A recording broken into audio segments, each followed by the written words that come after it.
তারা মাদকাসক্ত দল। আমি এই সরকারকে বিশেষভাবে অনুরোধ জানাবো, আপনাদের যদি সুযোগ থাকে এই সরকার যাতে এই দলটি ডুপ টেস্ট করায়। মদের দাম কেন বাড়ানো হলো, সিগারেটের দাম কেন বাড়ানো হলো, এই বিষয়গুলো নিয়ে তারা আন্দোলন করছে। সরকার কর্তৃক জাতীয় যে বাজেটটি প্রেস করা হয়েছে, এই বাজেটটি মূলত বর্তমান বৈশ্বিক এবং অভ্যন্তরীণ অর্থনৈতিক বাস্তবতাকে বিবেচনায় রেখে এই বাজেটটিকে প্রকাশ করা হয়েছে। এই বাজেটে অর্থনীতি স্থিতিশীলতা এবং মূল্যস্ফীতি নিয়ন্ত্রণ, আপনার প্রবৃদ্ধি বৃদ্ধি এবং জনগণের কর্মসংস্থান বৃদ্ধির লক্ষ্যে এই বাজেটটি প্রকাশ করা হয়েছে।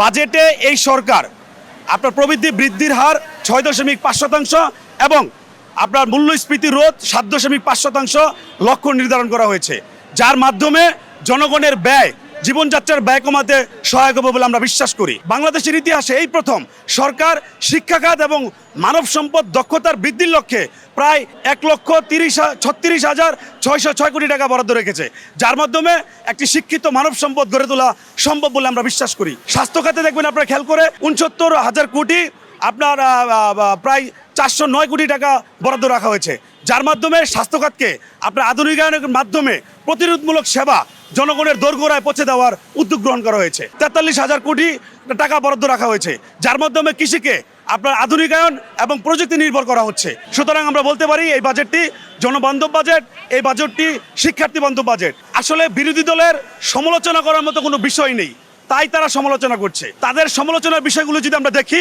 বিষয়গুলো খুবই হাস্যকর। মদের দাম কেন বাড়ানো হলো, সিগারেটের দাম কেন বাড়ানো হলো, এই বিষয়গুলো নিয়ে তারা আন্দোলন করছে। আমরা ধিক্কার জানাই। আমরা ছাত্র সমাজের পক্ষ থেকে এই বিরোধী দলের অহেতুক, অযাচিত এবং অনৈতিক যে আপনার বিরুদ্ধ আচরণ করছে, এগুলোর বিষয়ে আমরা ধিক্কার জানাই। আমরা একটি মাদক মুক্ত বাংলাদেশ গড়তে চাই, আর তারা মাদকের কেন মূল্য বৃদ্ধি করা হলো এইসব বিষয়ে তারা দাবি জানাচ্ছে।